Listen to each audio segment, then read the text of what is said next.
CPM-നോടും പിണറായി വിജയനോടും ഒക്കെയുള്ള നമുക്ക് വിമർശനങ്ങളുണ്ട്, സംശയമില്ല. അവരുടെ ജീർണത അതിഭീകരമാണ്. CPM ഇടതുപക്ഷത്തിൻ്റെ ജീർണത അത് തിരിച്ചു വരാൻ പറ്റാത്ത വിധത്തിൽ മൂലധനത്തിൻ്റെ മുതലാളിത്തത്തിൻ്റെ കുത്തൊഴുക്കിനാൽ ആ സമൂഹം മുഴുവനും വാങ്ങപ്പെട്ട് കഴിഞ്ഞു, അത് സംശയമില്ല. പക്ഷേ അവരോടുള്ള എൻ്റെ എതിർപ്പ് BJP പക്ഷത്തേക്ക് ചായാനുള്ളൊരു കാരണമല്ല. പക്ഷേ ഈ സൂക്ഷ്മത അവിടെ നൽകപ്പെടുന്നത്. അതുപോലെ തന്നെയാണ് മുസ്ലിം വിരുദ്ധത. ഈ പറയുന്ന ക്രിസ്ത്യാനിറ്റിയുടെ ഉള്ളിൽ മുസ്ലിം വിരുദ്ധത അവരെ കൊണ്ടെത്തിക്കുന്നത് BJP പക്ഷത്താണ്. BJP അതിഭീകരമായ തരത്തിൽ ഈ രണ്ട് വ്യക്തികളെ, രണ്ട് മുസ്ലിമിനെയും ക്രിസ്ത്യാനിയെയും തകർത്ത് തരിപ്പണമാക്കാൻ ശേഷിയുള്ള ഒരു വെറുപ്പിൻ്റെ രാഷ്ട്രീയം കൃത്യമായിട്ട് സൂക്ഷിക്കുന്ന, ആ അജണ്ട കൃത്യമായിട്ട് നടപ്പിലാക്കാൻ ശേഷിയുള്ള ഒരു പ്രസ്ഥാനമാണെന്നുള്ളത് ഇവർ മറക്കുക. ഒരുപക്ഷെ നേരത്തെ ഉണ്ടാകുന്ന ബിഷപ്പുമാരുടെ, ഒരുപക്ഷെ കർദിനാൾ പാറക്കാട്ടിലൊക്കെ അടക്കമുള്ള ആൾക്കാർ ഒരു വ്യക്തമായ ഒരു കാഴ്ചപ്പാട്, രാഷ്ട്രീയക്കാരിൽ നിന്നും രാഷ്ട്രീയ നേതൃത്വത്തിൽ നിന്നും എപ്പോഴും ഒരു അകലം പാലിക്കുന്ന ആളുകളായിരുന്നു അവരൊക്കെ. കാരണം അവരെ വിമർശിക്കേണ്ട ഘട്ടങ്ങൾ വരുമ്പോൾ മടിയില്ലാതെ മറയില്ലാതെ ഒരു സംശയലേശമന്യേ അവരെ വിമർശിക്കാൻ ധൈര്യം കിട്ടണമെങ്കിൽ അവരിൽ നിന്നൊരു കയ്യകലം പാലിക്കണം. പക്ഷെ അങ്ങനത്തെ ഒരു കയ്യകലം പാലിക്കുന്ന ഒരു രീതി ഇന്ന് നമുക്ക് മെത്രാന്മാരുടെ ഇടയിൽ നിന്ന് കാണുന്നില്ല. കാരണം ഒരുപാട് കേസുകളിൽ കുടുങ്ങിക്കിടക്കുന്നു, 17 കേസുകൾ എടുക്കുന്നു, ബലാത്സംഗ കേസിലെ പ്രതിയായിരിക്കുന്നു. മറ്റു പലരുടെയും ഇൻ്റലിജൻസ് റിപ്പോർട്ടുകൾ ഈ പറയുന്ന ഗവൺമെൻറ് പക്ഷത്തുണ്ട്. ഇവർ നടത്തിയിരിക്കുന്ന മറ്റു വിധത്തിലുള്ള അവരുടെ ട്രാൻസാക്ഷൻസ്, അവരുടെ തന്നെ പല കച്ചവടങ്ങളും ഒക്കെ അപ്പോൾ അവരുടെ കയ്യിലുണ്ട്. അപ്പോൾ അതുകൊണ്ട് തന്നെ ഭയപ്പെട്ടായിരിക്കും ഈ മെത്രാന്മാരും ഈ നേതൃത്വമൊക്കെ നിലനിൽക്കുന്നത്. അപ്പോൾ പലസ്തീൻ ജനതയ്ക്ക് ഐക്യദാർഢ്യം പ്രഖ്യാപിക്കുന്ന ഈ ഫ്രാൻസിസ് മാർപ്പാപ്പ യേശുവിൻ്റെ പാതയിൽ നടക്കുന്ന ഒരാളാണ്. ആ യേശുവിൻ്റെ പാതയിൽ നടക്കുന്ന ഫ്രാൻസിസ് മാർപ്പാപ്പയുടെ ദർശനത്തിൽ നിന്ന് ബഹുദൂരമാണ് മുസ്ലിം വിഷയത്തിൽ ഇവിടുത്തെ ഇവിടുത്തെ സഭാ നേതൃത്വം എടുത്തിരിക്കുന്നത്. സഭയ്ക്കകത്തുള്ള നേതൃത്വം, ഫ്രാൻസിസ് മാർപ്പാപ്പ നിരന്തരം പറഞ്ഞുകൊണ്ടിരിക്കുന്ന പങ്കാളിത്ത സഭ, നിരന്തരം തന്നെ ജീവിതത്തിലൂടെ പ്രവർത്തനങ്ങളിലൂടെ കാണിക്കുന്ന ലാളിത്യം, ഒരു ജനകീയത, ഇതൊന്നും ഈ സഭാ നേതൃത്വം വർത്തമാനത്തിൽ സഭാ നേതൃത്വം ഇത് പറയും, അവരുടെ വാക്കുകളിലുണ്ട്. പക്ഷേ അവരുടെ ജീവിതത്തിലോ പ്രവർത്തനത്തിലോ ഇല്ല എന്നുള്ളതിൻ്റെ ഏറ്റവും നല്ല ഉദാഹരണമാണ് മുസ്ലിം വിരോധം, ആളിക്കത്തിച്ചുകൊണ്ടിരിക്കുന്ന മുസ്ലിം വിരോധം. അതിന് സഭാ നേതൃത്വം തന്നെ പങ്കുവഹിക്കുന്നതാണ്. അല്ലാണ്ട് സാധാരണ വിശ്വാസികൾ നമുക്കതിന് കുഴപ്പം പറയാൻ പറ്റില്ല. കാരണം സാധാരണ വിശ്വാസികൾ ആഴത്തിൽ വേര് പിടിച്ചിട്ടുണ്ട്. പക്ഷെ അതിൻ്റെ ഉത്തരവാദിത്വം സഭാ നേതൃത്വം ഏറ്റെടുക്കാതിരിക്കാൻ പറ്റില്ല.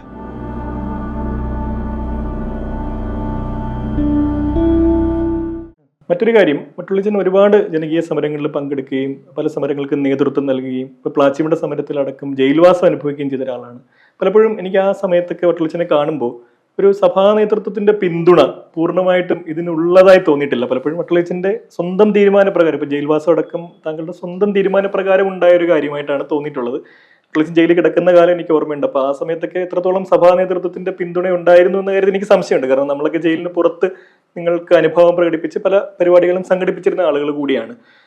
അപ്പോൾ അത്തരത്തിൽ ഈ പോരാട്ടങ്ങൾ ഒറ്റപ്പെട്ടൊരു പോരാട്ടങ്ങളായി തോന്നിയിട്ടുണ്ടോ? സഭാ നേതൃത്വത്തിന്റെ പിന്തുണ വേണ്ടത്ര ലഭിക്കാത്ത ഒരു പോരാട്ടത്തിൽ ഒറ്റയ്ക്കുള്ളൊരു പോരാളിയായിട്ടാണോ വട്ടോളിച്ചൻ തങ്ങളെ വിലയിരുത്തുന്നത്, സ്വയം വിലയിരുത്തുന്നത്? ഒരിക്കലും അല്ല.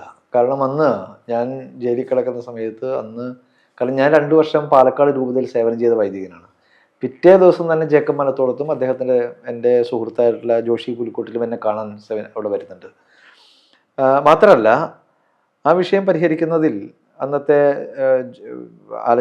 ബിഷപ്പ് ആലഞ്ചേരിയും ക്ലീമീസും അടക്കമുള്ള ആളുകൾ, അന്നത്തെ രാഷ്ട്രീയ ഉമ്മൻചാണ്ടി ഭരിക്കുന്ന കാലമാണല്ലോ, അന്ന് മാണിയുണ്ട്. അപ്പോൾ ഈ വിഷയത്തിൽ ഞങ്ങൾ 2 പേര് വൈദികരുണ്ട്.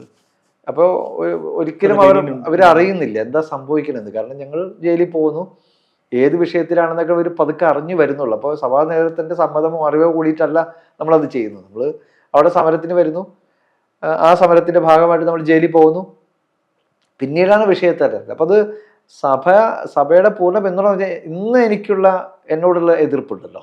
അപ്പോൾ വാളയ സമരം നടക്കുന്ന സമയത്ത് തിരുവനന്തപുരം അതിരൂപതയിൽ എൻ്റെ സുഹൃത്തുക്കൾ 2 പേര്, M ഷാജഹാനും പിന്നെ അദ്ദേഹത്തിൻ്റെ കൂടെയുള്ള പേര് മറന്നുപോയി. അപ്പോൾ അദ്ദേഹം 2 പേരും കൂടി അവിടുത്തെ അച്ഛനെ കാണാൻ അവർ 2 പേരും കൂടി ഞാൻ പറഞ്ഞിട്ടാണ് തിരുവനന്തപുരം രൂപതയിലുള്ള ഒരു വൈദ്യുതി സോഷ്യൽ ഡിപ്പാർട്ട്മെന്റ് നേതൃത്വം കൊടുക്കുന്ന ഒരു വൈദ്യനെ കാണാൻ ചെന്നപ്പോൾ സംഭാഷണം. അപ്പം ഞാൻ ആലപ്പുഴ രൂപതയിൽ എനിക്ക് നല്ല സ്വീകരണം കിട്ടി, നന്നായിട്ട്. ഫ്രാങ്കോ ഈ ആലഞ്ചേരി ഫ്രാങ്കോ കേസൊക്കെ കഴിഞ്ഞതിൻ്റെ പശ്ചാത്തലത്തിലാണ്. പക്ഷേ അപ്പോൾ അതുകൊണ്ട് തന്നെ ഞാൻ വിചാരിച്ചു എന്നോടുള്ള എതിർപ്പ് ഉണ്ടാവില്ല. പക്ഷേ അവർ കാണാൻ ചെന്ന വൈദ്യം പറഞ്ഞത് അഗസ്റ്റിൻ വട്ടോലിയുള്ള സമരത്തിൽ ഞങ്ങൾ വരില്ല എന്നാണ് പറഞ്ഞത്. അപ്പോൾ ഇന്ന് പ്രകടമായ എതിർപ്പുണ്ട് സഭാ നേതൃത്വത്തിന്, പ്രകടമായ എതിർപ്പ്. പക്ഷെ അന്ന് ഇപ്പം ചെങ്ങര സമരം നടക്കുന്നു, മൂലമ്പള്ളി സമരം നടക്കുന്നു, പെരിയാർ സമരം നടക്കുന്നു. അന്ന് ഈ വൈദികരും ഈ മെത്രാന്മാരും ഈ നിൽപ്പ് സമരം നടക്കുന്ന സമയത്ത് ആൻഡ്രൂസ് താഴത്ത് ബിഷപ്പ് എന്നെ വിളിച്ചിട്ട്, ഞാൻ അതിലൂടെ പോന്നിരുന്നു, എനിക്ക് കയറാൻ തോന്നി, പക്ഷെ കയറാൻ ആരവിടെ കണ്ടില്ല, എനിക്ക് കയറണമെന്ന് ശരിക്കും തോന്നി എന്ന് പറയണം. അപ്പോൾ അന്ന് ഒരു നേരിട്ടുള്ള പിന്തുണ ഇല്ലെങ്കിലും എതിർപ്പില്ല. സഹായിക്കുന്ന തരത്തിൽ ഒരുപാട് കാര്യങ്ങൾ ഈ മെത്രാന്മാർ ചെയ്തിട്ടുണ്ട്, എതിർപ്പുണ്ടായിരുന്നില്ല. ഇപ്പോൾ ബിഷപ്പ് ജോർജ് ആലഞ്ചേരി തന്നെ നിൽപ്പ് സമരം നടന്ന സമയത്ത് അത് ഒരു ഘട്ടത്തിലും മുന്നോട്ട് പോകാതെ ഇരുന്നപ്പോൾ ഗീതാനന്ദൻ ഞാനും കൂടിയാണ് ബിഷപ്പ് ആലഞ്ചേരിയെ ചെന്ന് കാണുന്നത്, ആർച്ച് ബിഷപ്പ് ആലഞ്ചേരിയൊക്കെ ചെന്ന് കാണുന്നത്. ഞങ്ങൾ ആവശ്യപ്പെട്ടു, ഗീതാനന്ദൻ ആവശ്യപ്പെട്ടു, ഞങ്ങൾക്കൊരു പത്രക്കുറിപ്പ്, ഇതുവരെ ഈ സമരം ഒരു ജനങ്ങളെ ഏറ്റെടുക്കുന്നില്ല, സമുദായങ്ങളെ ഏറ്റെടുക്കുന്നില്ല, മനുഷ്യരെ ഏറ്റെടുക്കുന്നില്ല, ഞങ്ങളിങ്ങനെ നിൽക്കുകയാണ്, കാലത്ത് 6 മണി തുടങ്ങി വൈകുന്നേരം 6 മണി വരെ വന്ന് നിൽക്കുക. അപ്പോൾ പിതാവ് ഞങ്ങൾക്ക് അനുകൂലമായൊരു പത്രപ്രസ്ഥാനം തരണമെന്ന് പറയാം. അപ്പോൾ ബിഷപ്പ് പറഞ്ഞു, എനിക്കത് ആ വിഷയം അത്ര അവകാശമില്ല, അതുകൊണ്ട് നിങ്ങളൊരു പത്രക്കുറിപ്പ് തയ്യാറാക്കി കൊണ്ടുവരികയാണെങ്കിൽ ഞാൻ അത് കൊടുക്കാം. അപ്പോൾ ഞങ്ങൾ ഗീതാനന്ദനാണ് പത്രക്കുറിപ്പ് തയ്യാറാക്കുന്നത്, അദ്ദേഹത്തിൻ്റെ കൈ കൊടുത്തു. പിറ്റേ ദിവസം നോക്കുമ്പോൾ മുഴുവൻ പത്രങ്ങൾ, പക്ഷേ ആ സമരം നടക്കുമ്പോൾ ആദ്യമായി മുഴുവൻ പത്രങ്ങളും ഈ വിഷയം പറഞ്ഞത് ജോർജ് ആലഞ്ചേരി ബിഷപ്പിൻ്റെ ഒരു പത്രപ്രസ്താവനയാണ്. ഞാൻ നോക്കിയപ്പോൾ മുഴുവൻ, ഞങ്ങൾ എന്താണോ ഗീതാനന്ദൻ അന്ന് എഴുതിയിരുന്നത് മുഴുവൻ കാര്യങ്ങൾ. അപ്പോൾ ഞങ്ങൾ രണ്ടുപേരും വീണ്ടും ചെന്ന് ചോദിച്ചപ്പോൾ, ഞാൻ പറയേണ്ടത് മാത്രമാണ് നിങ്ങളത് എഴുതിയിട്ടുള്ളൂ, ഞാൻ പറയേണ്ടാത്തത് നിങ്ങൾ എഴുതിയിട്ടില്ല. അപ്പം അങ്ങനെ മുഴുവൻ പിന്തുണ നൽകിയ ഒരു മെത്രാൻ സമൂഹം ആണ് നേരെ ആ സമയത്തുണ്ടായിരുന്നത്. പിന്നീട് ഈ ഭൂമി കച്ചവടവും കുർബാന വിഷയത്തിൽ ഞാൻ അങ്ങനെ നേരിട്ട് വന്നിട്ടില്ല. ഭൂമി കച്ചവടവും ഫ്രാങ്കോ വിഷയവുമാണ് എൻ്റെ മുൻകൈ, ഞാൻ അതിൽ മുൻപന്തിയിൽ തന്നെ ഉണ്ടായിരുന്നു. അതെ, ഈ ഷാജഹാനൊക്കെ ഉണ്ടായിന്ന് പറഞ്ഞൊരു അനുഭവം എനിക്കും ഉണ്ടായിട്ടുണ്ട്. ഞാനൊരു പള്ളിയിൽ താമസിക്കുമ്പോൾ, മറ്റൊരു കാര്യത്തിന് പോകുമ്പോൾ ഒരു പള്ളിയിൽ താമസിക്കുമ്പോൾ അവിടുത്തെ ഒരു കൊച്ചനെ പരിചയപ്പെട്ടപ്പോൾ വട്ടൊളിച്ചിൻ്റെ സുഹൃത്താണെന്ന് പറഞ്ഞു. അപ്പോൾ ആൾ ഉടനെ പറഞ്ഞു, വട്ടൊളിച്ചിൻ്റെ നിലപാടുകളോട് എനിക്ക് യോജിപ്പില്ല, വികാരിമാരുടെ ചുമതല വിശ്വാസികളുടെ ആത്മീയ കാര്യങ്ങൾ നോക്കുകയാണ്, അല്ല സമരം ചെയ്യുക എന്നുള്ളതല്ല എന്ന് പറയുണ്ടായി. അപ്പോൾ അത് മറ്റ് വികാരി അച്ഛന്മാർക്കിടയിൽ അങ്ങനെ ഒരു ചിന്ത നിൽക്കുന്നുണ്ടോ പ്രബലമായിട്ട്? ഒറ്റപ്പെട്ട എതിർപ്പുകളാണോ? അത് ആ ഘട്ടത്തിൽ ഒരു പക്ഷേ അങ്ങനത്തെ, കാരണം ഈ സെമിനാരി ഫോർമേഷൻ്റെ കാലത്ത് സെമിനാരി ഫോർമേഷനൊക്കെ പൂർണ്ണമായിട്ട് പൊളിച്ചു കളയേണ്ട ഒരു ഫോർമേഷൻ സെൻറ്റേഴ്സാണ്. കാരണം അവിടെ നിന്ന് യഥാർത്ഥത്തിൽ യേശുവിനെ അല്ല അവർ യേശുവിനെ അല്ല കൊടുക്കുന്നത്. കാരണം ഈ 10 വർഷം 11 വർഷം പഠിച്ചിറങ്ങിയിട്ട് നമ്മൾ പുറത്തിറങ്ങുമ്പോൾ ഒരുപക്ഷെ നമ്മുടെ മനുഷ്യത്വത്തിൻ്റെ അവസാനത്തെ കണിക വരെ ഊറ്റിയെടുത്ത് ഒരു സ്ഥാപനം നടത്തുന്ന ആളുകളായിട്ടാണ് പുറത്തു വിടുന്നത്. യേശുവിനെ പ്രഘോഷിക്കാനും യേശുവിനെ ഉള്ളിൽ ധരിച്ചിട്ടല്ല അവർ പുറത്തു വരുന്നത്. കാരണം അവിടുത്തെ പഠിപ്പിക്കുന്ന ആ അതിൻ്റെ ഉള്ളടക്കം അത് ദൈവശാസ്ത്രമാണ്.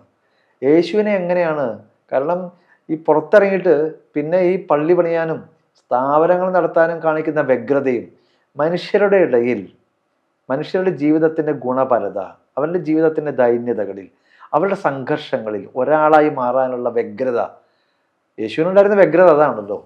മനുഷ്യർ അവൻ സംസാരിക്കുമ്പോൾ ജനങ്ങൾ ആയിരക്കണക്കിന് ജനങ്ങൾ ഒരുമിച്ച് കൂടിയ അവൻ്റെ പ്രസംഗം കേട്ട ആൾക്കാർ അതിലൊരു കാര്യമാണ്, അവൻ ആധികാരികമായി സംസാരിച്ചു. ആ അധികാരം ഞങ്ങളുടെ പുരോഹിതരെ പോലെയല്ല, അധികാരത്തോടു കൂടിയാണ് അവൻ പഠിപ്പിക്കുന്നത്.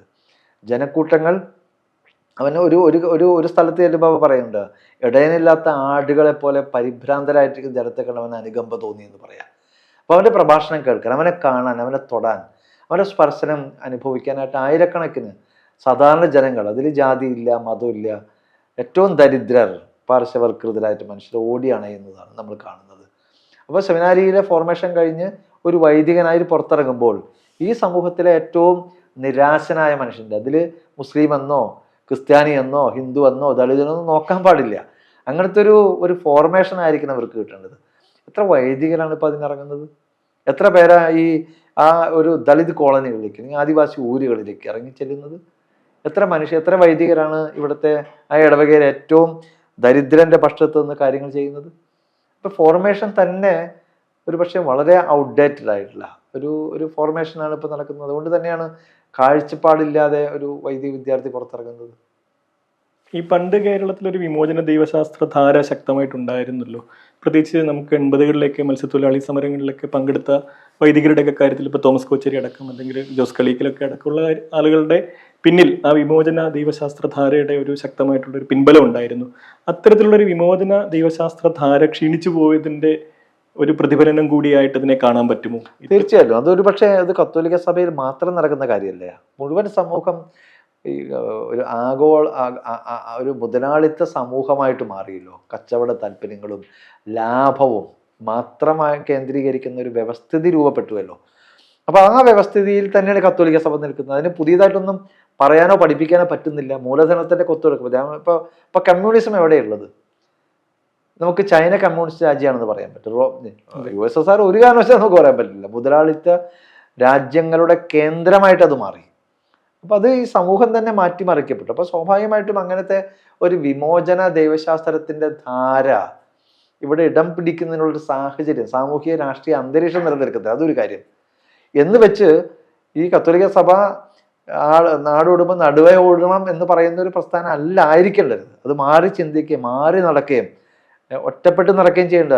99 ആടുകളെ വിട്ടു ഒരെണ്ണത്തിന് പിന്നാലെ പോകണം എന്ന് പറഞ്ഞ ഒരു മനുഷ്യനാണ് യേശു.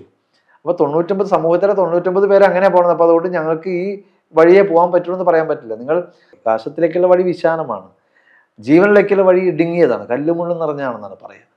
അപ്പൊ നാശത്തിലേക്കുള്ള ഒരു 6 വരി പാതയിലോ 8 വരി പാതയിലോ 12 വരി പാതയിലോ പോകാനാണ് സമൂഹം ആഗ്രഹിക്കുന്നത്. ക്രിസ്ത്യാനി അങ്ങനെയല്ല, യേശുവിന്റെ ശിഷ്യൻ അങ്ങനെയല്ല. അവൻ ഇടുങ്ങിയ വഴിയിലൂടെ നടക്കാൻ തീരുമാനമെടുക്കുന്നതാണത്. ഇഷ്ടം നമുക്ക് തോന്നുന്നത് വിശാലമായ വഴി തിരഞ്ഞെടുക്കാനാണ്. പക്ഷെ അങ്ങനത്തെ ഒരു കാഴ്ചയോ കാഴ്ചപ്പാടോ ഈ സമൂഹത്തിലില്ല. ആ സമൂഹത്തിന്റെ, അങ്ങനെ ഇല്ലാത്തൊരു സമൂഹത്തിന്റെ നടുക്കാണ് ക്രിസ്ത്യാനി നിൽക്കുന്നത്, വൈദികർ നിൽക്കുന്നത്. വിമോചന ശാസ്ത്രത്തിന്റെ ധാര, option for the poor is not optional, അത് ഒബ്ലിഗേഷൻ. നിനക്ക് ദരിദ്രരോട് പക്ഷം പിടിക്കേണ്ടത് നിന്റെ ഇഷ്ടമുണ്ടെങ്കിൽ ചെയ്യേണ്ട ഒരു പരിപാടിയല്ല, നിന്റെ കടമയാണ്, ബാധ്യതയാണ്, ഉത്തരവാദിത്തമാണ് എന്നാണ് വിമോചന ദൈവശാസ്ത്രത്തിന്റെ അടിസ്ഥാനം, അതിന്റെ ദർശനം.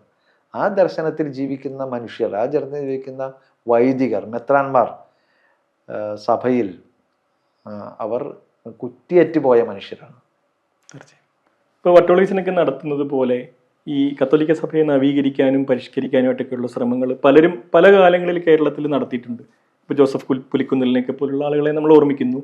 അതുപോലെ കത്തോലിക്ക സഭ നവീകരണ പ്രസ്ഥാനമൊക്കെ പോലുള്ള പല മൂവ്മെന്റുകളും, ഇപ്പോൾ ചർച്ച് ആക്ടിനൊക്കെ വേണ്ടിയിട്ട് നടന്ന ഒരുപാട് സമരങ്ങളൊക്കെ ഉണ്ടായിട്ടുണ്ട്.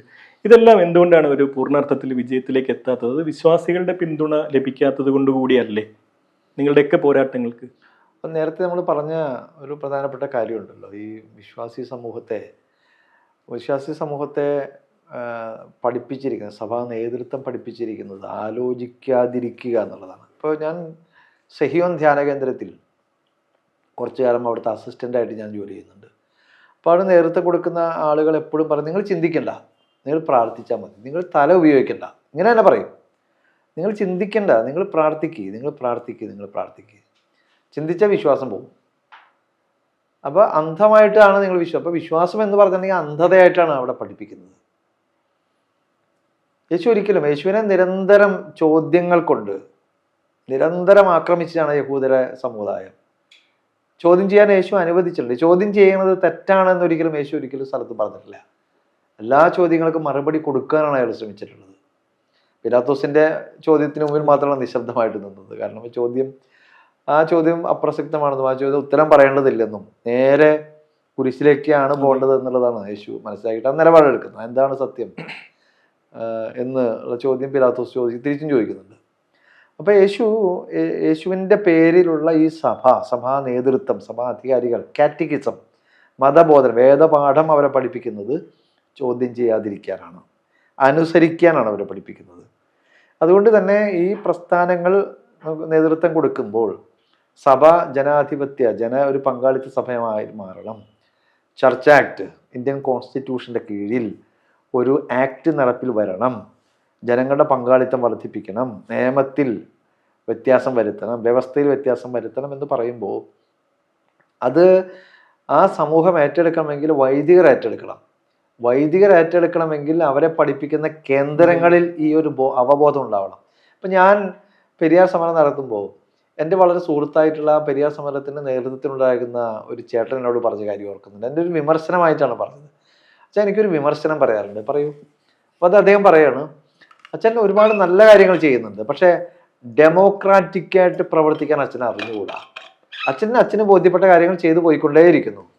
ഒരു കൂട്ടം ആളുകളെ എങ്ങനെ നയിക്കേണ്ടത് എന്നുള്ള അവബോധം അച്ഛനില്ല. അപ്പം ഞാൻ പറഞ്ഞു, ഞങ്ങളുടെ സെമിനാരി ഫോർമേഷനിൽ ഞങ്ങൾ കുഞ്ഞാടുകളെ മേയ്ക്കാനാണ് ഞങ്ങൾ പഠിപ്പിക്കുന്നത്.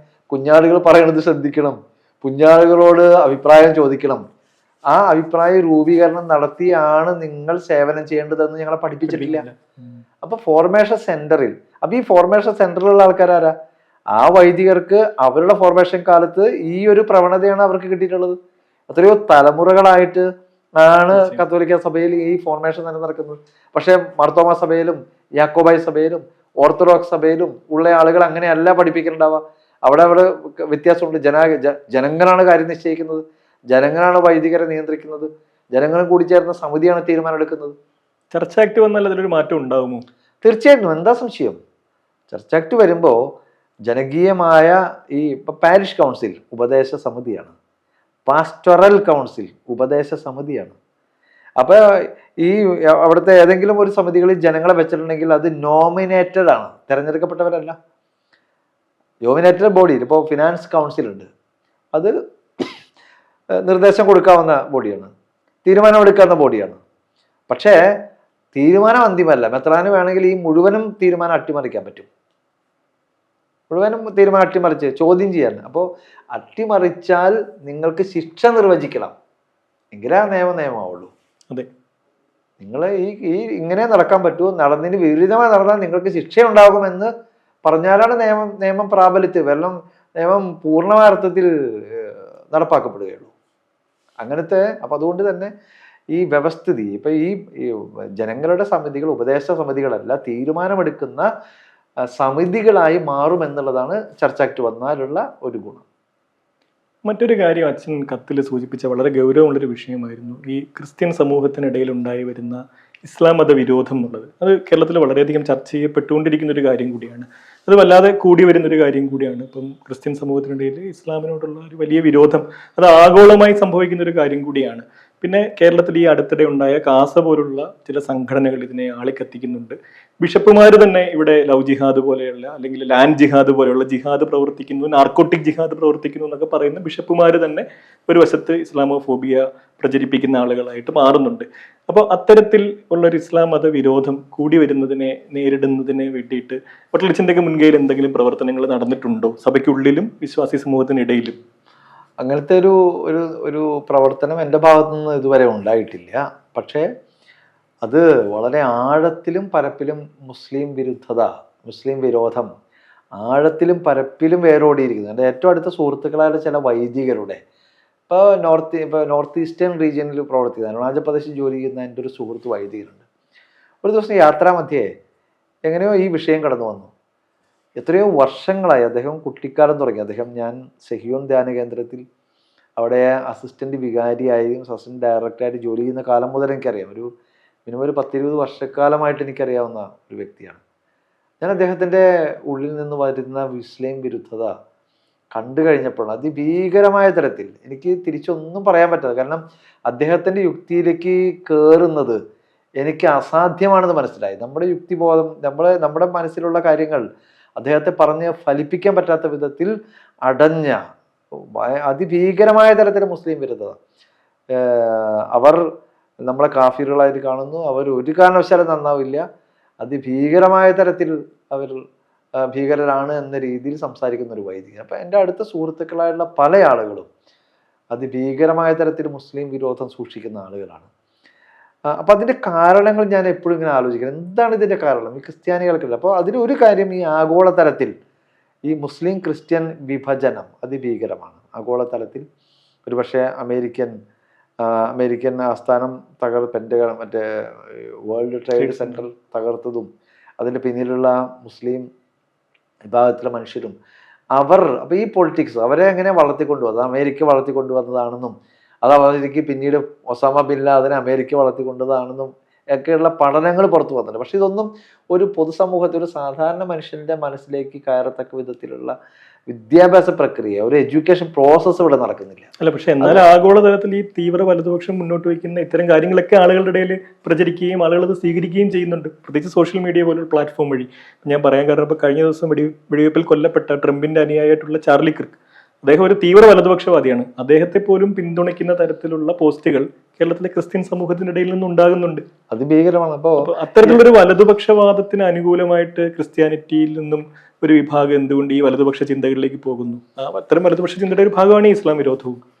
അതിന് സാമൂഹികമായ കാരണങ്ങളുണ്ട്. കാരണം ഈ സഭാ നേതൃത്വം തന്നെ അതിന് വലിയ ഉത്തരവാദിത്തം. അവര് അതിനെ ആ വിരോധം ആളിക്കത്തിക്കുന്നതിൽ അതിൽ പ്രധാനപ്പെട്ട പങ്ക് വഹിക്കുന്നുണ്ട്. മെത്രാന്മാരും വൈദികരടക്കമുള്ള ആൾക്കാർ, വൈദികരൊക്കെ അതിഭീകരമായ തരത്തിൽ അതിന് തന്നെ. രണ്ടാമത്തെ കാര്യം, ആ സമൂഹം ഒരു പക്ഷേ ഈ ക്രിസ്ത്യൻ സമുദായത്തിൻ്റെ ഉള്ളിൽ, ഞാനതിൽ പറയുന്നുണ്ട്, ഞാൻ ഈ ഒരു ആത്മഹത്യ നടന്നതിൻ്റെയും മുസ്ലിം വിരോധം വർദ്ധിച്ചതിൻ്റെയും പശ്ചാത്തലത്തിൽ ഞാനൊരു പേഴ്സണൽ വ്യക്തിപരമായ ഒരു സർവേ എന്ന രീതിയിലാണ് 2 ചോദ്യങ്ങൾ ചോദിച്ചത്. നിങ്ങളുടെ ഇടയിൽ ഈ ഇടവക സമൂഹത്തിൽ നിന്ന് നിങ്ങളെ പിന്തുണയ്ക്കും, നിങ്ങളുടെ ഒരു പ്രതിസന്ധിയുടെ സമയത്ത് 100% നിങ്ങളുടെ കൂടെ ഉണ്ടാകുമെന്ന് എന്ന് ഉള്ള പേര് പറയാമോ എന്ന് ചോദിക്കുമ്പോഴോ ഒരു പേര് പറയാൻ പറ്റുന്നില്ല. അപ്പം സാഹോദര്യം കത്തോലിക്ക സഭയിൽ വളരെ കുറവാണ്. പ്രത്യേകിച്ച് സുറിയാനി ക്രിസ്ത്യാനികളുടെ ഇടയിൽ വീടിൻ്റെ അകത്ത് സ്വന്തം സഹോദരങ്ങൾ തമ്മിൽ, അയൽവക്കങ്ങൾ തമ്മിൽ, ആ ഇടവക സമൂഹം തമ്മിലുള്ള സാഹോദര്യം അത് വളരെ അളവ് കുറവാണ്. അപ്പം ഞാൻ ഈ ആൾക്കാരോട് തന്നെ ഈ ചോദ്യം, ഞാൻ മൂന്നാമത്തെ ഒരു ചോദ്യം ചോദിച്ചത്, മുസ്ലിം സമുദായത്തിലാണെങ്കിൽ നിങ്ങൾ എന്താ ചിന്തിക്കുന്നത്? അപ്പോൾ ഈ മുഴുവൻ ആൾക്കാരും പറഞ്ഞത് സ്വന്തം സമുദായത്തിൽ ഞങ്ങളുടെ കൂടെ നിൽക്കാൻ ആളുണ്ടാവില്ല എന്ന് പറഞ്ഞ ആളുകൾ മുസ്ലിം സമുദായത്തിൻ്റെ കാര്യം പറഞ്ഞപ്പോൾ ഒരു 10 പേരെങ്കിലും അവരുണ്ടാകും കൂടെ നിൽക്കാൻ എന്നാണ് അവർ പറഞ്ഞത്. അപ്പോൾ സാഹോദര്യം നഷ്ടപ്പെട്ട ഒരു സമൂഹം, സാഹോദര്യത്തിൽ അല്പമെങ്കിലും വളരെ നന്നായിട്ട് മുന്നോട്ട് പോകുന്ന മറ്റൊരു സമൂഹം. അപ്പം ഇത് സ്വന്തം സമൂഹത്തിൽ സാഹോദര്യമില്ലാതെ ഛിന്ന ഭിന്നമായി നിൽക്കുമ്പോൾ മറ്റ് സമുദായങ്ങൾ സാഹോദര്യത്തിലും അധ്വാനത്തിലും വളർച്ച പ്രാപിക്കുന്നത് കാണുമ്പോൾ ഉള്ളൊരു അസ്വസ്ഥതയുണ്ടല്ലോ. അപ്പോൾ അതിൻ്റെ ഒരു കാരണമായിട്ടാണ് ഞാൻ മനസ്സിലാക്കുന്നത്. രണ്ടാമത്തെ ഒരു കാരണം, ഈ പശ്ചിമഘട്ടത്തിൽ പ്രത്യേകിച്ച് മലബാർ മേഖലയിലൊക്കെ ഈ അവിടുത്തെ മുഴുവനും ഈ പുതിയ തലമുറ, അത് അവിടെ പശ്ചിമഘട്ടത്തിൽ മാത്രമല്ല, കേരളത്തിലെ ക്രിസ്ത്യാനികൾ ബഹുഭൂരിപക്ഷം പേര്, ക്രിസ്ത്യാനികൾ മാത്രമല്ല ഒരുപാട് ചെറുപ്പക്കാർ പുറത്തേക്ക് പോകും. പ്രത്യേകിച്ച് ക്രിസ്ത്യാനികൾ, സുറിയാനി ക്രിസ്ത്യാനികൾ, വിദ്യാഭ്യാസം കിട്ടിയ ആൺകുട്ടികളും പെൺകുട്ടികളും എത്രയും പെട്ടെന്ന് കാനഡയ്ക്കും അമേരിക്കയ്ക്കും ഓസ്ട്രേലിയക്കും യൂറോപ്പിലേക്കും കുടിയേറി പാർക്കാൻ ആഗ്രഹിക്കുന്ന ആളുകളാണ്. അപ്പോൾ ഈ പശ്ചിമഘട്ട മേഖലയിൽ 10 ഏക്കർ ഭൂമിയും 5 ഏക്കർ ഭൂമിയും 2 ഏക്കർ ഭൂമിയും ഉള്ള ആളുകൾ അവരുടെ മക്കൾ ഇവിടെ നിന്ന് കൃഷി ചെയ്യില്ല. അപ്പോൾ ആ ഭൂമിയൊക്കെ വാങ്ങിക്കുന്നത് അവിടുത്തെ മുസ്ലിം വിഭാഗത്തിൽപ്പെടുന്ന ആളുകളാണ്. അപ്പോൾ സ്വാഭാവികമായിട്ടും പണ്ട് ഇവർ വളരെ ധനാഠ്യരും ഭൂമിയുള്ള ആളുകളായിട്ട് പറയുമ്പോൾ അന്ന് അത്രയും പണമില്ലാതിരുന്ന മുസ്ലിം വിഭാഗത്തിൽപ്പെടുന്ന ആളുകളാണ് ഈ ഭൂമി വാങ്ങിക്കുന്നത്. അപ്പോൾ ഈ മുസ്ലിം വിരോധം ആളിക്കത്താൻ മറ്റൊരു കാരണമായ എൻ്റെ ഒരു സുഹൃത്ത്, ആ പ്രദേശങ്ങളിൽ താമസിക്കുന്ന സുഹൃത്ത് പറഞ്ഞു, ഇതൊരു പ്രതിഭാസമാണ്. ഈ ഭൂമിയും ഈ വിഭവങ്ങളൊക്കെ കൈയടക്കുന്നത് പുതിയ പണമുള്ള പുതിയ തലമുറയിലെ മുസ്ലിം വിഭാഗങ്ങളാണ്. ക്രിസ്ത്യാനിയുടെ കയ്യിൽ നിന്ന് ഭൂമി നഷ്ടപ്പെടുന്നു. അപ്പോൾ അവിടെ ഭൂമി നഷ്ടപ്പെടുന്നതിന്റെ കാരണം അവരുടെ മക്കളൊക്കെ വിദേശത്തേക്ക് പോയി. ഈ അപ്പനമ്മയ്ക്ക് ലാൻഡ് ജിഹാദ് അല്ല, അതൊരു സ്വാഭാവികമായ സാമൂഹിക പ്രക്രിയയാണിത്. നിങ്ങളെ മക്കളില്ല, നിങ്ങളെ അപ്പനമ്മയും പ്രായമായി, ആ മക്കൾ തിരിച്ചു വരില്ല. ഗൾഫിലേക്ക് പോയ മനുഷ്യർ തിരിച്ചു വരും. യൂറോപ്പിലേക്കും അമേരിക്കയ്ക്കും ഓസ്ട്രേലിയക്കും പോയ ഒരാളും തിരിച്ചു അതിനല്ല പോണത്, വരാനല്ല പോണത്. അപ്പോൾ അങ്ങനെ പല കാരണങ്ങളുണ്ട്. ഈ ക്രിസ്ത്യാനിറ്റിയുടെ ഉള്ളിൽ മുസ്ലിം വിരോധം അതാരും പഠിക്കുന്നില്ല. ഒരു പക്ഷേ അതൊക്കെ ഈ മുസ്ലിം എന്തുകൊണ്ടാണ് എന്നെ ഞെട്ടിപ്പിക്കുന്ന ഒരു കാര്യം എനിക്ക് സംഭവിച്ചത്. ഇപ്പോൾ പാലക്കാട് വാളയാർ സമരം നടക്കുന്ന സമയത്ത് പാലക്കാട് രൂപതയിലുള്ള ഒരു ഉത്പത്തിഷ്ണുവായ ഒരു മനുഷ്യൻ, ഒരു വൈദികൻ, അദ്ദേഹം നന്നായിട്ട് എഴുതുന്നൊരു വൈദികനാണ്, ചിന്തയുള്ളൊരു വൈദികനാണ്. അപ്പോൾ ഞാനും എൻ്റെ സുഹൃത്തായിട്ടുള്ള 2-3 പേരും കൂടി വാളയാർ സമരത്തിന് നേതൃത്വം കൊടുക്കുന്ന ആൾക്കാർ, വേറെ ഒരാളെ ഈ സമരത്തിലേക്ക് ക്ഷണിക്കാൻ എനിക്ക് പറ്റില്ല. അപ്പോൾ ഇദ്ദേഹത്തിൻ്റെ അടുത്ത് ചെന്നാൽ ഒരു പക്ഷേ ഇദ്ദേഹം വരികയും അദ്ദേഹത്തിൻ്റെ സ്വാധീനത്താൽ വേറെ കുറച്ച് വൈദികർ ഈ സമരപന്തിയിൽ വരാൻ സാധ്യതയുണ്ട് എന്ന് വിചാരിച്ച് ഞാൻ അവിടെ ചെല്ലുമ്പോൾ 10 മിനിറ്റിനുള്ളിൽ മുസ്ലിം വിഷയം വരികയും അതിഭീകരമായ മുസ്ലിം വിരുദ്ധത അദ്ദേഹത്തിൻ്റെ വായിൽ നിന്ന് പ്രവഹിക്കുന്നത് ഞാൻ കണ്ടു. ഞാൻ ഞെട്ടിപ്പോയി. കാരണം ഇത്രയും ഉത്പത്തിഷ്ണുമായ ഒരു മനുഷ്യൻ അത് പറയുമ്പോൾ എത്ര ആഴത്തിലും പരപ്പിലും ചിന്തിക്കാൻ ശേഷിയുള്ള ചിന്തയുള്ളൊരു മനുഷ്യൻ്റെ വായിൽ നിന്നാണ് ഇത് വരുന്നത്. അപ്പോൾ അത്രയൊന്നും ചിന്താശേഷിയില്ലാത്ത, ചിന്തിക്കാത്ത, റിഫ്ലക്ഷൻ ഇല്ലാത്ത, ഒരു പരിചിന്തനം ഇല്ലാത്ത ഒരു വ്യക്തിയെ സംബന്ധിച്ചിടത്തോളം സോഷ്യൽ മീഡിയയിൽ പറയുന്നത്, അച്ഛൻ പറയുന്നത്, ആ മുഖ്യധാര സമൂഹം പറഞ്ഞുകൊണ്ടിരിക്കുന്നത് അത് അങ്ങനെ തന്നെ അത് അവരുടെ ഹൃദയത്തിലെടുക്കാനും അതിന്റെ വക്താക്കളാക്കാനും ഒരു ബുദ്ധിമുട്ടില്ല. അപ്പൊ അതുകൊണ്ട് വളരെ ഭീകരമായ തരത്തിലാണ് മുസ്ലിം വിരുദ്ധത കത്തോലിക്ക സഭയുടെ ഉള്ളിൽ, ക്രിസ്ത്യാനിറ്റിയുടെ ഉള്ളിൽ ഈ വളർന്നു വരുന്ന മുസ്ലിം വിരോധം മറ്റൊരു വശത്ത് ക്രിസ്ത്യൻ സമൂഹത്തെ BJP-യിലേക്ക് അടുപ്പിക്കുന്നതിനൊരു കാരണമായി മാറിയിട്ടില്ലേ? എന്നാൽ അങ്ങനെ BJP-യിലേക്ക് അടുക്കുമ്പോൾ തന്നെയും ഓർഗനൈസറിലും കേസറിലും ഒക്കെ ഇടയ്ക്കിടയ്ക്ക് കത്തോലിക്ക സഭയ്ക്കെതിരെ ലേഖനങ്ങൾ അവർ എഴുതുന്നുമുണ്ട്. അപ്പൊ ഇത് സഭാ നേതൃത്വം തിരിച്ചറിയുന്നില്ല ഈ വൈരുദ്ധ്യം. ഈ BJP-യിലേക്ക് ഒരു വശത്ത് അവർ അടുക്കാൻ ശ്രമിക്കുന്നു, എന്നാൽ ഇപ്പൊ ഛത്തീസ്ഗഡിൽ കന്യാസ്ത്രീകൾ അറസ്റ്റിലായ സംഭവം, ഈ ഇടയ്ക്കിടയ്ക്ക് ലേഖനങ്ങൾ ഓർഗനൈസറിലാണെങ്കിലും കേസറിയിലാണെങ്കിലും മതപരിവർത്തനം നടത്തുന്നു എന്ന പേരിലുള്ള ലേഖനങ്ങൾ വരികയും ചെയ്യുന്നു. അല്ലെങ്കിൽ സഭാ നേതൃത്വത്തിന്റെ ആസ്തികളെ കുറിച്ചിട്ടൊക്കെയുള്ള ലേഖനങ്ങൾ ഓർഗനൈസറിൽ വരികയും ഓർഗനൈസർ പിൻവലിക്കുകയൊക്കെ ചെയ്ത സംഭവം ഉണ്ടായല്ലോ. അപ്പൊ ഈ മുസ്ലിം വിരോധം കൊണ്ട് ഒരു വശത്ത് BJP-യോട് അടുക്കുകയും, എന്നാൽ BJP നേരത്തെ തന്നെ വിചാരധാരയിൽ അവർ പറഞ്ഞിരിക്കുന്ന ആഭ്യന്തര ശത്രുക്കളിൽ ഒന്ന് ക്രിസ്ത്യാനികൾ തന്നെയാണ് എന്ന യാഥാർത്ഥ്യം തിരിച്ചറിയപ്പെടാതെ പോകുന്നൊരു സാഹചര്യം ഈ മുസ്ലിം വിരോധം കൊണ്ട് ഉണ്ടാകുന്നുണ്ടോ? ഇതിന് മറ്റൊരു പാരലായിട്ട് നോക്കിയാൽ ഒരു പക്ഷേ ഇപ്പം നമ്മുടെ കമ്മ്യൂണിസ്റ്റ് പ്രസ്ഥാനത്തിന്റെ ഒരു ജീർണത, ആ ജീർണത കൊണ്ട് BJP പക്ഷത്തേക്ക് പോയ ഒരുപാട് മനുഷ്യർ കേരളത്തിലുണ്ട്. അത് ബുദ്ധിജീവികളുണ്ട്, സാംസ്കാരിക പ്രവർത്തകരുണ്ട്. CPM-ന്റെ ജീർണതയോട്, CPM-നോടും പിണറായി വിജയനോടും ഒക്കെയുള്ള നമുക്ക് വിമർശനങ്ങളുണ്ട്, സംശയമില്ല. അവരുടെ ജീർണത അതിഭീകരമാണ്. CPM ഇടതുപക്ഷത്തിന്റെ ജീർണത അത് തിരിച്ചു വരാൻ പറ്റാത്ത വിധത്തിൽ മൂലധനത്തിന്റെ മുതലാളിത്തത്തിന്റെ കുത്തൊഴുക്കിനാൽ ആ സമൂഹം മുഴുവനും വാങ്ങപ്പെട്ടു കഴിഞ്ഞു, അത് സംശയമില്ല. പക്ഷെ അവരോടുള്ള എൻ്റെ എതിർപ്പ് BJP പക്ഷത്തേക്ക് ചായാനുള്ളൊരു കാരണമല്ല. പക്ഷെ ഈ സൂക്ഷ്മത അവിടെ നൽകപ്പെടുന്നത്. അതുപോലെ തന്നെയാണ് മുസ്ലിം വിരുദ്ധത, ഈ പറയുന്ന ക്രിസ്ത്യാനിറ്റിയുടെ ഉള്ളിൽ മുസ്ലിം വിരുദ്ധത അവരെ കൊണ്ടെത്തിക്കുന്നത് BJP പക്ഷത്താണ്. BJP അതിഭീകരമായ തരത്തിൽ ഈ രണ്ട് വ്യക്തികളെ, രണ്ട് മുസ്ലിമിനെയും ക്രിസ്ത്യാനിയെയും തകർത്ത് തരിപ്പണമാക്കാൻ ശേഷിയുള്ള ഒരു വെറുപ്പിന്റെ രാഷ്ട്രീയം കൃത്യമായിട്ട് സൂക്ഷിക്കുന്ന, ആ അജണ്ട കൃത്യമായിട്ട് നടപ്പിലാക്കാൻ ശേഷിയുള്ള ഒരു പ്രസ്ഥാനമാണെന്നുള്ളത് ഇവർ മറക്കുക. ഇപ്പൊ തൽക്കാലമുള്ള ഈ മുസ്ലിം സമൂഹത്തിന്റെ വളർച്ച ഇവർ അലോസരപ്പെടുത്തുന്നുണ്ട്. അപ്പൊ അതുകൊണ്ട് പണ്ട് ഉമ്മൻചാണ്ടിയും ഒക്കെ മാണിയൊക്കെ ഉണ്ടായിരുന്ന സമയത്ത് അവർ വിചാരിക്കുന്നത് ഞങ്ങൾക്ക് വേണ്ടി സംസാരിക്കാൻ, ഈ മെത്രാന്മാർക്കും ഈ അച്ഛന്മാർക്ക് വേണ്ടി കോൺഗ്രസ് സംസാരിക്കാൻ ആളുണ്ടായിരുന്നു. ഇപ്പൊ അവരുടെ അഭാവം മൂലം ഇപ്പം ഞങ്ങൾക്ക് വേണ്ടി സംസാരിക്കാൻ, ഞങ്ങളുടെ കാര്യം നടത്തി തരാൻ അവിടെ ആരില്ല. അതുകൊണ്ട് അവരുടെ കാര്യം നടത്തി കിട്ടാൻ വേണ്ടി ഇനി BJP-യിലേക്ക് പോയാലേ പറ്റൂ എന്നാണ് ഒരു വിഭാഗം വിചാരിക്കുന്നത്. ഛത്തീസ്ഗഡിൽ വിഷയത്തിലൊക്കെ ഇരകൾക്കും വേട്ടക്കാർക്കും ഒപ്പം ഒരേ സമയം ബിഷപ്പുമാർ നിൽക്കുന്ന കാഴ്ചയാണ് നമ്മൾ കണ്ടത്. ആ കന്യാസ്ത്രീകളെ വിട്ടയച്ച സന്ദർഭത്തിൽ BJP നേതൃത്വത്തിനൊപ്പം ബിഷപ്പുമാരും പങ്കുചേരുന്നു. അതേ BJP നേതൃത്വം ഛത്തീസ്ഗഡിൽ മതപരിവർത്തനത്തിന്റെ പേര് പറഞ്ഞിട്ട് അവരെ അറസ്റ്റ് ചെയ്യുന്നു. അപ്പൊ ഈ പ്രശ്നം, ഈ വൈരുദ്ധ്യം നിലനിൽക്കുന്നില്ലേ ഉള്ളില്? അത് ചർച്ചയായി വരുന്നില്ല. അത് ഒരിക്കലും ചർച്ച ചെയ്യും. കാരണം ഒരു പക്ഷേ അവിടെയാണ് ഈ യേശു എന്ന് പറയുന്ന ഒരു മനുഷ്യന്റെ പക്ഷത്ത് നിൽക്കുക അതീവ സൂക്ഷ്മത ആവശ്യമുള്ള ഒരു കാര്യം. തീർച്ചയായിട്ടും. ഇപ്പൊ വ്യഭിചാരത്തിൽ ലൈംഗികത്തൊഴിൽ ഏർപ്പെട്ടിരുന്ന ഒരു പെൺകുട്ടിയെ പിടിച്ച് ജനക്കൂട്ടം അവന്റെ മുമ്പിൽ കൊണ്ടുവരുമ്പോൾ ചോദിക്കുന്ന ചോദ്യം, ഇവളെ കല്ലെറിഞ്ഞു കൊല്ലണമെന്നാണ് നമ്മുടെ നിയമം പറയുന്നത്, നീ എന്തു പറയുന്നു? അവനെ ത്രിശങ്കുവിലാക്കുന്ന, കല്ലെറിഞ്ഞു കൊല്ലാൻ പറഞ്ഞാൽ പിന്നെ നീ കരുണയുടെ പ്രവാചകൻ എന്ന് പറഞ്ഞതിൽ അർത്ഥം എന്താണ്? ആ ചോദ്യം വരും. കല്ലെറിയണ്ടെന്ന് പറഞ്ഞാൽ ഇവൻ യഹൂദ നിയമത്തിന് വിരുദ്ധനായി പോകും. അപ്പൊ അവൻ ഒരു നിലപാടെടുക്കേണ്ടത്, അവരുടെ പക്ഷത്ത് ഇവർ പറയുന്നതിൽ ശരിയുണ്ടായിരിക്കാം, പക്ഷെ ഞാൻ ഇവളുടെ പക്ഷത്ത് നിൽക്കുന്നു, ഇവളുടെ പക്ഷത്ത് നിൽക്കാൻ ഞാൻ തീരുമാനിക്കുകയാണ്. അങ്ങനെയാണ് ആ ചോദ്യം ചോദിക്കുന്നത്, പാപമില്ലാത്തവൻ കല്ലെറിയട്ടെ. അപ്പൊ യേശുവിന്റെ പക്ഷത്ത് നിൽക്കുക എന്ന് പറഞ്ഞാൽ അതീവ ശ്രദ്ധയും സൂക്ഷ്മതയും ആവശ്യമുള്ള ഒരു കാര്യമാണ്. നിങ്ങളെ വഴിതെറ്റിക്കുന്ന ഒരുപാട് ഐഡിയോളജി, ആശയങ്ങൾ നിങ്ങളുടെ മുമ്പിലേക്ക് വരുന്നു. അവിടെ ഒരു ക്രിസ്ത്യാനി, ഒരു യേശു ഭക്തൻ, യേശു ശിഷ്യൻ എന്ത് നിലപാടെടുക്കണം എന്നുള്ളത് അത് അതീവ ശ്രദ്ധമായിട്ട് ചെയ്യേണ്ട ഒരു പണിയാണ്. നിങ്ങളുടെ വഴി തെറ്റിക്കാൻ ഒരു മുസ്ലിം വിരുദ്ധത കുത്തി നിറച്ചിരിക്കുന്ന ഒരു സന്ദർഭത്തിൽ ഒരു പക്ഷേ അതിൽ കാര്യമുണ്ട്. നിങ്ങളുടെ ഭൂമി മുഴുവൻ പിടിച്ചെടുക്കുന്നു, നിങ്ങളുടെ കച്ചവട സ്ഥാപനങ്ങൾ പിടിച്ചെടുക്കുന്നു, ഒരുപാട് പണം കൊണ്ട് നിക്ഷേപിക്കുന്നു, ക്രിസ്ത്യാനികളുടെ ഭൂമിയും ക്രിസ്ത്യാനികളുടെ പ്രദേശങ്ങളിലേക്ക് അവർ കടന്നു കയറുന്നു, അവരുടെ കച്ചവട സ്ഥാനങ്ങൾ. ഇപ്പം അങ്കമാലിയിൽ അവിടെ കച്ചവട സ്ഥാപനം ഉണ്ടായിരുന്നില്ല, അപ്പോൾ കംപ്ലീറ്റ് മുസ്ലിങ്ങൾ വന്ന് അടക്കിക്കൊണ്ടിരിക്കുക. അപ്പം നേരത്തെ ഒരു 25 വർഷം മുമ്പ് ഈ മുഴുവനും ഇപ്പം എറണാകുളം മാർക്കറ്റ് കുന്നംകുളംകാരുടെ മുഴുവൻ ക്രിസ്ത്യാനിയുടെ കയ്യിലായിരുന്നു.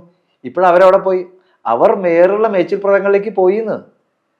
അവരുടെ മക്കൾ ഇവിടുത്തെ വിദ്യാഭ്യാസം കിട്ടി അവർ മറ്റു മേച്ചിൽപ്പുറങ്ങൾ അന്വേഷിച്ച് വന്നപ്പോൾ സ്വാഭാവികമായിട്ടും ആ കച്ചവടം നടത്താൻ അവിടെ ആളില്ലേ. അവിടേക്കാണ് ഈ മുസ്ലിം വിഭാഗത്തിൽപ്പെടുന്ന ആൾക്കാർ വരുന്നത്.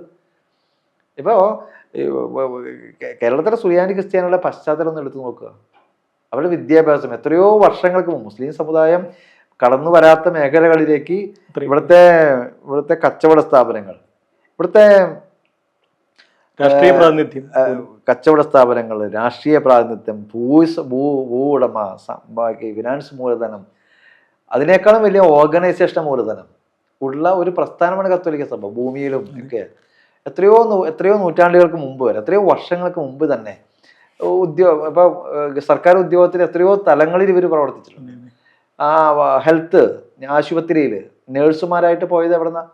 ഇവിടുത്തെ സുറിയാനി ക്രിസ്ത്യാനി വിഭാഗത്തിൽപ്പെടുന്ന ആളുകളാണ് ആദ്യം തന്നെ ഗൾഫിലേക്കും യൂറോപ്പിലേക്കൊക്കെ നേഴ്സുമാരായിട്ട് പോയിട്ടുള്ളത്. പിന്നീടാണ് വിവിധ വിഭാഗങ്ങളിൽ നിന്നത്. അല്ല, തിരുവിതാംകൂർ ഭരണകാലത്തിന്റെ പ്രാതിനിധ്യ സമരത്തിൽ ക്രിസ്ത്യൻ വിഭാഗം സജീവമായി ഉണ്ടായിരുന്നല്ലോ, സർക്കാർ ഉദ്യോഗസ്ഥരുടെ പ്രാതിനിധ്യത്തിനകത്തുള്ള. അതെ അതെ അതെ അതെ അപ്പോൾ എത്ര വർഷങ്ങൾക്ക് മുമ്പ് ഒരു മുസ്ലിം സമുദായം ഇന്ന് എത്തി നിൽക്കുന്ന ഇടങ്ങളിലേക്ക് ഈ ക്രിസ്ത്യാനി എത്തിയത് എത്രയോ ഒരു നൂറ്റാണ്ട് മുമ്പ് എത്തിയിട്ടുണ്ട്.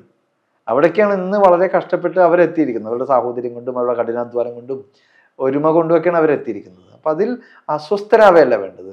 ആ സാഹോദര്യം എങ്ങനെ നമ്മുടെ സമുദായത്തിൽ ഉണ്ടാകാമെന്ന് പരിശോധിക്കുകയും നമ്മുടെ സമുദായത്തിൻ്റെ കുഴപ്പങ്ങൾ പരിഹരിക്കുകയാണ് ചെയ്യേണ്ടത്. പക്ഷെ അതിന് വിരുദ്ധമായിട്ട് അവരിൽ വിഷം കുത്തി നിറച്ച് അവരാണ് ഏറ്റവും വലിയ, മുസ്ലിങ്ങളാണ് ക്രിസ്ത്യാനിയുടെ ഏറ്റവും വലിയ അപകടകാരികളായ എതിരാളികൾ എന്നാണ് ഇവരെ പഠിപ്പിക്കുന്നത്. ക്രിസ്ത്യൻ സഭയുടെ BJP ബന്ധത്തെക്കുറിച്ച് ഓർക്കുമ്പോൾ വേദനയോടെ ഓർമ്മിക്കുന്ന ഒരു മനുഷ്യന്റെ പേരാണ് ഫാദർ സ്റ്റാൻ സ്വാമി. ഫാദർ സ്റ്റാൻ സ്വാമിയെ കുറിച്ച് എത്ര പുരോഹിതർ കേരളത്തിൽ എത്ര പ്രഭാഷണങ്ങൾ സംസാരിച്ചിട്ടുണ്ടാകും?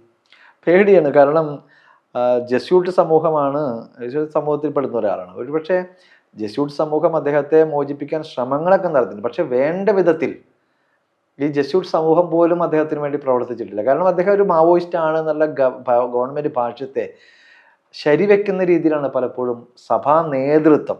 കാരണം അദ്ദേഹം ജയിലിൽ കിടക്കുന്ന സമയത്ത് 3 കർദിനാളന്മാർ നരേന്ദ്രമോദിയെ കാണാൻ പോകുന്നുണ്ട്. അപ്പോൾ അവരുടെ വിഷയം സംസാരിച്ചതിന് ശേഷം ഈ വിഷയം വന്ന സമയത്ത് law will take its own course എന്നങ്ങടെ പറഞ്ഞത്. അത് നിയമത്തിൻ്റെ വഴിയിൽ കൂടെ കടന്നു പോകുമെന്ന് പറയാതെ ഒരു വാക്ക് പോലും അദ്ദേഹത്തിന് വേണ്ടി അവർ സംസാരിക്കുന്നില്ല എന്നാണ് ഞാൻ മനസ്സിലായിട്ടുള്ളത്. അപ്പോൾ അദ്ദേഹം അവിടെ കിടന്ന്, അപ്പോൾ ഇന്ത്യയിൽ ഇത്രയും സ്ഥാപനങ്ങളും 5 കോടി കുട്ടികൾ പഠിക്കുന്ന വിദ്യാലയങ്ങൾ കത്തോലിക്ക സഭയ്ക്കുണ്ട്. ആ കുട്ടികളെ മുഴുവൻ ഒരു ദിവസം പുറത്തിറക്കാൻ അവർ തീരുമാനിച്ചാൽ വലിയൊരു പ്രൊട്ടസ്റ്റ് കത്തോലിക്ക സഭയ്ക്ക് ഇന്ത്യയിൽ ഇദ്ദേഹത്തിന് വേണ്ടി സമർപ്പിക്കാൻ പറ്റിയാൽ. വിനായക് സെൻ ജയിലിൽ കിടക്കുന്ന സമയത്ത് ആഗോള തലത്തിലൊരു മൂവ്മെന്റ് നടക്കുന്നുണ്ട്. അത്തരത്തിലുള്ള മൂവ്മെന്റുകൾ നടത്താൻ ശേഷിയുള്ളതാണ് ജസ്യൂട്ട് സഭ. ദയനീയമായിട്ട് പരാജയപ്പെടുകയാണ്. ജസ്യൂട്ട് സഭയെ പറ്റി പറയുമ്പോൾ കേരളത്തിലെ നമുക്കൊരു ബന്ധം സ്ഥാപിക്കാൻ നമുക്ക് പറ്റുന്ന ഒരേ ഒരു സന്യാസ സഭ എന്ന് പറഞ്ഞാൽ ജസ്യൂട്ടാണ്. ലാളിത്യമുള്ള, ഇപ്പോഴും ജനകീയ സമരങ്ങളുടെ പക്ഷത്ത് നിൽക്കുന്ന, ഇപ്പോഴും നമുക്ക് ബന്ധം സ്ഥാപിക്കാൻ CMI പോലത്തെ ഒരു സഭ അത്ര എളുപ്പമല്ല. കാരണം അത് സമ്പത്തിന്റെയും സ്ഥാപനത്തിന്റെയൊക്കെ പിന്നാലെ പരക്കം പായുന്ന സന്യാസ സമൂഹമായിട്ട് നിലനിൽക്കുന്ന ഒരു വിഭാഗമായി ജസ്യൂട്ട് സമൂഹം ശരിക്കും അതിന്റെ ലാളിത്യം കൊണ്ടും ഇപ്പോഴും അതില് ശബ്ദങ്ങളൊക്കെ ഉണ്ടെങ്കിൽ പോലും പക്ഷെ അതൊക്കെ അതിൽ ഒരു നോമിനലാണ്. അതിലൊരു ചുരുക്കം ആളുകൾ അങ്ങനെയൊക്കെ ചെയ്യുന്നുണ്ട് വിരുദ്ധമായാലും. പക്ഷെ മഹാഭൂരിപക്ഷം വരുന്ന ജസ്യൂട്ട്സ്. അപ്പൊ അവർ പോലും ഇതിന്റെ ഈ വിഷയത്തിൽ ഒരു പരാജയം. അപ്പോൾ കാരണം അദ്ദേഹത്തെ ഏറ്റെടുക്കണമെങ്കിൽ, കാരണം ഇത്രയും സമ്പന്നമായ, ഇത്രയും സ്ഥാപനങ്ങളുടെ ബാഹുല്യമുള്ള കത്തോലിക്ക സഭയ്ക്ക് അദ്ദേഹത്തെ പോലെ ദരിദ്രരുടെ പക്ഷത്ത് നിൽക്കുന്ന ഒരാളെ ഏറ്റെടുക്കാൻ സ്ഥാപനങ്ങൾ നടത്തുന്ന ഒരു പ്രസ്ഥാനത്തിന് എളുപ്പമല്ല. സ്ഥാപനങ്ങളാണ് അവർക്ക് പ്രധാനം. കാരണം ഇപ്പോഴത്തെ ഗവൺമെന്റ് എന്ന് പറഞ്ഞാൽ ഏത് ED ആണെങ്കിലും ഒരു തരത്തിലും ദാക്ഷിണ്യമില്ലാത്ത തരത്തിൽ നശിപ്പിക്കാൻ ശേഷിയുള്ള ആൾക്കാരുണ്ട്. കോൺഗ്രസിന്റെ കാലത്ത് പോലെയല്ല. നശിപ്പിക്കാൻ തീരുമാനിച്ചാൽ ഒരു സ്ഥാപനത്തെ, ആ സ്ഥാപനം നടത്തിപ്പിനെ മുച്ചൂട് നശിപ്പിക്കാൻ ശേഷിയുള്ള ഈ ED പേടിച്ചിട്ടാണ് നരേന്ദ്രമോദിക്കൊപ്പം കേക്ക് മുറിക്കുന്ന എന്നുള്ളൊരു ആരോപണം അന്തരീക്ഷത്തിലുണ്ട്. അത് ശരിയാണോ? എനിക്കറിഞ്ഞുകൂടാ. കാരണം ഈ ഉത്തരാമാര് അവരുടെ ചരിഞ്ഞും മറഞ്ഞും നിൽക്കുന്ന ഒരു രീതിയൊക്കെ കാണുമ്പോൾ ഒരുപക്ഷെ നേരത്തെ ഉണ്ടാകുന്ന ബിഷപ്പുമാരുടെ, ഒരുപക്ഷെ കർദിനാൾ പാറക്കാട്ടിലൊക്കെ അടക്കമുള്ള ആൾക്കാർ ഒരു വ്യക്തമായ ഒരു കാഴ്ചപ്പാട്, രാഷ്ട്രീയക്കാരിൽ നിന്നും രാഷ്ട്രീയ നേതൃത്വത്തിൽ നിന്നും എപ്പോഴും ഒരു അകലം പാലിക്കുന്ന ആളുകളായിരുന്നു അവരൊക്കെ. കാരണം അവരെ വിമർശിക്കേണ്ട ഘട്ടങ്ങൾ വരുമ്പോൾ മടിയില്ലാതെ, മറയില്ലാതെ, ഒരു സംശയലേശമന്യേ അവരെ വിമർശിക്കാൻ ധൈര്യം കിട്ടണമെങ്കിൽ അവരിൽ നിന്ന് ഒരു കയ്യകലം പാലിക്കണം. പക്ഷെ അങ്ങനത്തെ ഒരു കയ്യകലം പാലിക്കുന്ന ഒരു രീതി ഇന്ന് നമുക്ക് മെത്രാന്മാരുടെ ഇടയിൽ നിന്ന് കാണുന്നില്ല. കാരണം ഒരുപാട് കേസുകളിൽ കുടുങ്ങിക്കിടക്കുന്നു. 17 കേസുകൾ എടുക്കുന്നു, ബലാത്സംഗ കേസിലെ പ്രതിയായിരിക്കുന്നു. മറ്റു പലരുടെയും ഇന്റലിജൻസ് റിപ്പോർട്ടുകൾ ഈ പറയുന്ന ഗവൺമെന്റ് പക്ഷത്തുണ്ട്. ഇവർ നടത്തിയിരിക്കുന്ന മറ്റു വിധത്തിലുള്ള അവരുടെ ട്രാൻസാക്ഷൻസ്, അവരുടെ തന്നെ പല കച്ചവടങ്ങളും ഒക്കെ അപ്പോൾ അവരുടെ കയ്യിലുണ്ട്. അപ്പോൾ അതുകൊണ്ട് തന്നെ ഭയപ്പെട്ടായിരിക്കും ഈ മെത്രാന്മാരും ഈ നേതൃത്വമൊക്കെ നിലനിൽക്കുന്നത്. പട്ടോളിച്ചൻ നേരത്തെ പറഞ്ഞ പോലെ ഈ സാഹോദര്യത്തെയും മതനിരപേക്ഷതയൊക്കെ മുൻനിർത്തി ഈ സഭാ നേതൃത്വത്തിന് എന്തുകൊണ്ടാണ് കാസ പോലുള്ള സംഘടനകൾക്കെതിരായിട്ടുള്ളൊരു പരസ്യ നിലപാട് പ്രഖ്യാപിക്കാൻ കഴിയാത്തത്? കാരണം അവർ തന്നെ വളർത്തുന്ന ഈ പ്രസ്ഥാനത്തെ അവർക്ക് അങ്ങനെ നിയന്ത്രിക്കാൻ പറ്റും. അവർ തന്നെ വളർത്തുന്നു ഉറപ്പുണ്ടോ? അങ്ങനെ അവരാണ്. കാരണം ഈ പ്രസ്ഥാനങ്ങളെ തള്ളി പറയുന്നില്ലല്ലോ. ഇവർ കത്തോലിക്ക സഭയുടെ പറയുന്നില്ല. ഇവർ ഈ കത്തോലിക്ക സഭയുടെ ദർശനങ്ങൾക്ക്, മൂല്യങ്ങൾക്ക്, കാഴ്ചപ്പാടുകൾക്ക് വിരുദ്ധമായി പ്രവർത്തിക്കുന്നവരാണ്. അർത്ഥശങ്കയ്ക്കിടയില്ലാത്ത വിധത്തിൽ ഇവരെ പറ്റി പറയാം മെത്രാന്മാർക്ക്. ജനം അകന്നു നിൽക്കും. ഇപ്പൊ ഇന്ന് തന്നെ ഞാൻ ഇവിടെ കൊല്ലത്തു നിന്നുള്ള ഇവിടുത്തെ പെൺകുട്ടി പറഞ്ഞത്, ആ പ്രദേശങ്ങളിൽ കാസയോട് ചെറുപ്പക്കാരാണ് കാസയുടെ കാഴ്ചപ്പാടുകളോട്, ദർശനങ്ങളോട് കൂടെ ചേർന്ന് നിൽക്കുന്നത്. അപ്പൊ ആ ചെറുപ്പക്കാരെ ആ നിലയിലേക്ക് എത്തിക്കുന്ന എവിടെയാണ്? കാരണം കത്തോലിക്ക സഭയിൽ പരമാധികാരികൾ മെത്രാനും അച്ഛനുമാണ്. കന്യാസ്ത്രീക്ക് പോലും അവിടെ പ്രത്യേകിച്ച് നിലപാടെടുക്കാൻ പറ്റില്ല. ഒരു മെത്രാന്മാർക്കും വൈദികർക്കും എതിരെ നിലപാടെടുക്കാൻ കന്യാസ്ത്രീകൾക്ക് പറ്റില്ല. അപ്പൊ ഈ പ്രസ്ഥാനത്തിന്റെ മുഴുവനും ഉത്തരവാദിത്വം മെത്രാനും അച്ഛനാണെങ്കിൽ അതിന്റെ ഉള്ളിൽ ഈ പറയുന്ന ഇത്തരത്തിലുള്ള പ്രസ്ഥാനങ്ങൾ വളരുന്നതിന്റെ ഉത്തരവാദിത്വം അവർ ഏറ്റെടുക്കണ്ടേ? കാസയ്ക്ക് എന്തെങ്കിലും രഹസ്യ പിന്തുണകൾ അരമനകളിൽ നിന്നുണ്ടോ? എനിക്കറിഞ്ഞുകൂടാ, അവർക്ക് ചൂടാ. കാരണം അതിനെ അവരുടെ പ്രവർത്തനങ്ങളെ, അവരുടെ വളർച്ചയെ നമ്മൾ ഓവർ എസ്റ്റിമേറ്റ് ചെയ്യാനും പറ്റില്ല. തീർച്ചയായും അവരങ്ങനെ വളർന്ന് ആ പദം പോലും ഉപയോഗിക്കാൻ എനിക്ക് താല്പര്യമില്ല. കാരണം അവരുടെ വളർച്ചയ്ക്ക് സഹായം, അവരെ ഇഗ്നോർ ചെയ്യാനാണ് മനുഷ്യരെ നമ്മൾ പഠിപ്പിക്കേണ്ടത്. അപ്പം അതുകൊണ്ട് അവർ വല്ലാതെ വളർന്ന് പന്തലിച്ചു എന്ന് പറയുന്നത്. ഇപ്പോൾ 80 എത്രയോ വർഷക്കാലം ഇപ്പോൾ RSS ഉണ്ടായിട്ട് എത്ര വർഷങ്ങൾ, 100 വർഷങ്ങൾ അടുത്ത 1925 മുഴുവൻ ഹിന്ദുക്കളെ അവർക്ക് RSSലേക്ക് എത്തിക്കാൻ പറ്റിയിട്ടുണ്ടോ? ഇല്ലല്ലോ. വളരെ നോമിനലായിട്ടുള്ള ഇന്ത്യയിൽ ഇത്ര കോടി മനുഷ്യരുള്ളതിൽ നിന്ന് എത്ര ശതമാനം പേര് RSSലേക്ക് എത്തിയിട്ടുണ്ട്. അപ്പോൾ ഈ പറയുന്ന ഈ ഫ്രിഞ്ച് ഗ്രൂപ്പുകൾ അവരുടെ പ്രവർത്തനം കൊണ്ട് കുറച്ച് പേരെ ആകർഷിക്കാൻ കഴിഞ്ഞിട്ടുണ്ട്. പക്ഷേ മഹാഭൂരിപക്ഷം പേരെ ഒന്നും അവരിലേക്ക് ആകർഷിക്കാനോ വേണ്ടുന്ന ഒരു നേതൃത്വ പാഠവുമോ അല്ലെങ്കിൽ നേതൃത്വ ശേഷിയോ ആശയ ഗാംഭീര്യമോ അവർക്കില്ല. ഈ ഇസ്ലാം വിരോധം പോലെ തന്നെ മറ്റൊരു കാര്യം ഈ ക്രിസ്ത്യൻ സമൂഹത്തിനിടയിൽ ഉണ്ടായി വന്നിട്ടുള്ള ഇസ്രയേൽ അനുകൂല നിലപാടാണ്. പക്ഷെ 2024 ക്രിസ്മസ് കാലത്ത് ഫ്രാൻസിസ് പാപ്പ തന്നെ വത്തിക്കാൻ സിറ്റിയിൽ കഫയിൽ പൊതിഞ്ഞ ഒരു പുൽക്കൂട്ടിൽ ഉണ്ണിയേശുവിൻ്റെ പ്രതിമയ്ക്കരികിലിരുന്ന് പലസ്തീന് വേണ്ടി നിലകൊള്ളണം എന്നുള്ളൊരു നിലപാട് പ്രഖ്യാപിച്ചിരുന്നു. പക്ഷെ എന്നാലും കേരളത്തിലെ ക്രിസ്ത്യൻ പുരോഹിതർ, സഭാ നേതൃത്വമൊക്കെ പൊതുവിൽ ഒരു ഇസ്രായേൽ അനുകൂല നിലപാടല്ലേ ഗാസയിൽ ഇത്രയധികം മനുഷ്യർ മരിച്ചു വീണുകൊണ്ടിരിക്കുമ്പോഴും സ്വീകരിക്കുന്നത്? ആദ്യം ഹമാസ് അല്ലേ ആക്രമിച്ചത്? അവർ 2000-ഓളം മനുഷ്യരെ കൊന്നൊടുക്കിയതിന് ശേഷമല്ലേ ഇസ്രായേൽ ആക്രമണം തുടങ്ങുന്നത് എന്നുള്ള ഒരു യുക്തിയാണ് പലപ്പോഴും പറയപ്പെടുന്നത് കത്തോലിക്കരുടെ ഇടയിൽ. തീർച്ചയായിട്ടും അത് തുടങ്ങിയത് ഹമാസാണ്, സംശയമില്ല. അത് ചെയ്തത് തെറ്റാണ്. കണ്ണിന് പകരം കണ്ണ് എന്നുള്ളൊരു നിയമമുണ്ട്. നിങ്ങൾക്ക് ഒരാൾ ആ നിയമം വരാൻ കാരണം, ഒരാൾ നിങ്ങളുടെ കണ്ണെടുത്താൽ നിങ്ങൾ പോയി മറ്റൊരാളുടെ കണ്ണെടുക്കൂ. ഒരു ഗോത്രത്തിൽ, അത് ആ സംസ്കാരത്തിൽ ഒരു ഗോത്രത്തിലെ ഒരാളുടെ കണ്ണെടുക്കുമ്പോൾ മറ്റേ ഗോത്രത്തിൽ ചെന്ന് ആ ഗോത്രത്തിലെ ഒരു 10 പേരുടെ കണ്ണെടുത്തുകൊണ്ട് വരും, അല്ലെങ്കിൽ 20 പേരുടെ കണ്ണെടുത്തു. പക്ഷേ 2023 ഒക്ടോബറിലല്ലോ വിഷയങ്ങൾ ആരംഭിക്കുന്നത്. അപ്പോ പറഞ്ഞു വരുന്നത്, അങ്ങനെ ഒരു കാലഘട്ടത്തിൽ നിന്നാണ് യേശുവിന്റെ കാലഘട്ടത്തിലേക്ക് വരുന്നത്. യേശു എന്താ പറഞ്ഞത്? കണ്ണിന് പകരം കണ്ണെന്നല്ല പറഞ്ഞത്, നിന്റെ ഒരു ചെകിട്ടത്തടിച്ചാൽ മറ്റൊരു ചെവിട് കാണിച്ചു കൊടുക്കണം എന്നാണ് പറയാ. അപ്പൊ പലസ്തീൻ ജനതയ്ക്ക് ഐക്യദാർഢ്യം പ്രഖ്യാപിക്കുന്ന ഈ ഫ്രാൻസിസ് മാർപ്പാപ്പ യേശുവിന്റെ പാതയിൽ നടക്കുന്ന ഒരാളാണ്. ആ യേശുവിന്റെ പാതയിൽ നടക്കുന്ന ഫ്രാൻസിസ് മാർപ്പാപ്പയുടെ ദർശനത്തിൽ നിന്ന് ബഹുദൂരമാണ് മുസ്ലിം വിഷയത്തിൽ ഇവിടുത്തെ ഇവിടുത്തെ സഭാ നേതൃത്വം എടുത്തിരിക്കുന്നത്. അപ്പൊ അത് അങ്ങനെ നമ്മൾ വിലയിരുത്തുമ്പോൾ, അതുകൊണ്ട് ഞാൻ നേരത്തെ പറഞ്ഞത്, ഫ്രാൻസിസ് മാർപ്പാപ്പയുടെ നിലപാടുകൾ സഭയ്ക്കകത്തല്ല കൂടുതൽ വെളിച്ചം വീശിയിരിക്കുന്നത്, സഭയ്ക്ക് പുറത്താണ്. സഭയ്ക്കകത്തുള്ള നേതൃത്വം, ഫ്രാൻസിസ് സഭ നിരന്തരം പറഞ്ഞുകൊണ്ടിരിക്കുന്ന പങ്കാളിത്ത സഭ, നിരന്തരം തന്നെ ജീവിതത്തിലൂടെ പ്രവർത്തനങ്ങളിലൂടെ കാണിക്കുന്ന ലാളിത്യം, ഒരു ജനകീയത, ഇതൊന്നും ഈ സഭാ നേതൃത്വം, വർത്തമാനത്തിൽ സഭാ നേതൃത്വം ഇത് പറയും. അവരുടെ വാക്കുകളിലുണ്ട്, പക്ഷേ അവരുടെ ജീവിതത്തിലോ പ്രവർത്തനത്തിലോ ഇല്ല എന്നുള്ളതിൻ്റെ ഏറ്റവും നല്ല ഉദാഹരണമാണ് മുസ്ലിം വിരോധം, ആളിക്കത്തിച്ചുകൊണ്ടിരിക്കുന്ന മുസ്ലിം വിരോധം. അതിന് സഭാ നേതൃത്വം തന്നെ പങ്കുവഹിക്കുന്നതാണ്. അല്ലാണ്ട് സാധാരണ വിശ്വാസികൾ നമുക്കതിന് കുഴപ്പം പറയാൻ പറ്റില്ല. കാരണം സാധാരണ വിശ്വാസികൾ ആഴത്തിൽ വേര് പിടിച്ചിട്ടുണ്ട്, പക്ഷെ അതിൻ്റെ ഉത്തരവാദിത്വം സഭാ നേതൃത്വം ഏറ്റെടുക്കാതിരിക്കാൻ പറ്റില്ല. തീർച്ചയായിട്ടും നമ്മളിപ്പോൾ ഇത്രയും നേരം സംസാരിച്ചതുപോലെ തന്നെ ഒരുപാട് വിഷയങ്ങൾ സീറോ മലബാർ സഭയായിട്ട് ബന്ധപ്പെട്ടും സഭാ നേതൃത്വമായിട്ട് ബന്ധപ്പെട്ടും നേരിടാനുണ്ട്. അപ്പോൾ വട്ടളിച്ചൻ രാജിവെച്ചൊരു സന്ദർഭത്തിൽ ഇനിയുള്ള ഒരു പോരാട്ടങ്ങൾ എങ്ങനെയായിരിക്കും? പ്രത്യേകിച്ച് രാജിക്കത്തിൽ വട്ടളിച്ചൻ തന്നെ പറയുന്നു, ജനാഭിമുഖമായിട്ടുള്ള കുർബാന നടത്താൻ തീരുമാനിക്കുകയാണെങ്കിൽ രാജി പിൻവലിക്കുന്ന വട്ടളിച്ചൻ തന്നെ പറയുന്നുണ്ട്. അപ്പോൾ ഇനിയുള്ള ഈ ഒരു രാജിക്കാലത്തെ ഒരു പോരാട്ടം, അതിൻ്റെ ഒരു വഴി എങ്ങനെയായിരിക്കും? ഞാൻ എത്രയോ 2006 തുടങ്ങി സഭാ നേതൃത്വത്തിൻ്റെ, ഞങ്ങളുടെ രൂപതാ നേതൃത്വത്തിൻ്റെ പിന്തുണയോടുകൂടി, അന്ന് വർഗീപിതാവും എടയന്തരത്ത് ബിഷപ്പ് എടയന്തരത്തും ബിഷപ്പ് ചക്കിയത്തൊക്കെ നേതൃത്വം നൽകുന്ന ആ സമയത്ത് സാമൂഹ്യ പ്രവർത്തനം തുടങ്ങിയ ഒരാളാണ് ഞാൻ. 100% പിന്തുണയോടുകൂടി ഞാൻ 3 മാസം ഇന്ത്യയിലെ ചേരി പ്രദേശങ്ങളിലൂടെ, ഗ്രാമങ്ങളിലൂടെ ഒറ്റയ്ക്കൊരു യാത്ര നടത്തി തിരിച്ചു വന്നിട്ടാണ് ഞാൻ ചേരി പ്രദേശം വാത്തുരുത്തി എന്ന് പറയുന്ന ഗ്രാമത്തിൽ താമസിക്കുന്നത്. അത് ഇവരുടെ പിന്തുണയോടുകൂടിയാണ്. അന്ന് തുടങ്ങി 2020 വരെ 24 മണിക്കൂർ സാമൂഹ്യ പ്രവർത്തനത്തിൽ ഏർപ്പെട്ടിരുന്ന ഒരാളാണ് ഞാൻ. എൻ്റെ വിളിക്കിലുള്ള മദർ തെരേസ ഒക്കെ കണ്ടെത്തിയതുപോലെ വിളിക്കിലുള്ള വിളിയായി സാമൂഹ്യ പ്രവർത്തനത്തെ, സാമൂഹ്യ ഇടപെടലിനെ തിരിച്ചറിഞ്ഞ ഒരാളാണ് ഞാൻ. ചില ചോദ്യങ്ങൾ സഭാ നേതൃത്വത്തോട് ചോദിച്ചു എന്നതിൻ്റെ പേരിലാണ് വീണ്ടും പള്ളിയിലേക്ക് പോകണമെന്ന് പറഞ്ഞത്. ഞാനിപ്പോൾ വീണ്ടും സമൂഹ പ്രവർത്തനത്തിൽ, വീണ്ടുമല്ല, ഞാൻ സമൂഹ പ്രവർത്തനത്തിൽ സജീവമായിട്ട് ഇരിക്കുന്ന ആൾ തന്നെയാണ്. എത്രയോ കാര്യങ്ങളിൽ ഇടപെട്ടിട്ടുണ്ട്, ഇനിയും നമുക്ക് ഇടപെടൽ നടത്താനുണ്ട്.